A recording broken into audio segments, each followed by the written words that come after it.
Hey guys, it's Mark here. I'm doing a little diff rebuilding and I'm getting my Mugen MBX7R Echo ready for Motorama, and I wanted to show you something real quick.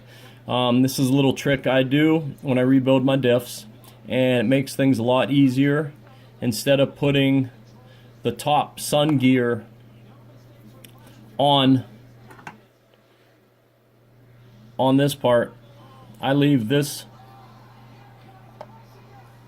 the ring gear like that with the cross pin, and I center it between the, with pointing at 12 o'clock and 6 o'clock. And I fill up the diff about 90%, 80, 85%. And what you do, and this keeps things from overflowing, and it keeps oil from getting on the gasket, and it makes life a lot easier and a lot cleaner and a lot, when you're building your diffs. So this is what to do. Plop the sun gear inside of the diff, just like that, and line up, turn it, and line up the notches in the sun gear with the notches in the case, pointing at 12 o'clock and 6 o'clock.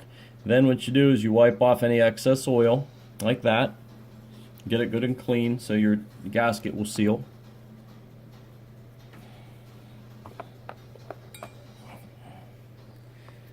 Q-tip it up, whatever.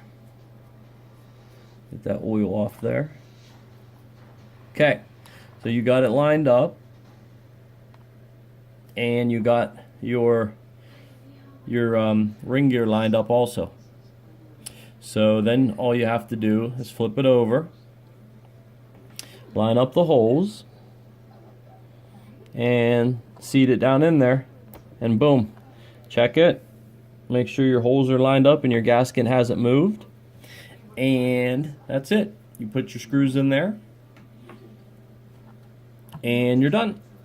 This is what I use. One other thing that might come in handy: when you buy a K&N filter for your dirt bike or your car or whatever, sometimes they'll give you this K&N air filter sealing grease, and I've used it for years, and the same tube has lasted for years, and it works really well. Put it on both sides of your gasket and it seals everything up real nice. But that's just a little diff building tip. Instead of putting the top sun gear on to the ring gear and then push it inside and then oil overflows, put the sun gear inside of the diff with everything else.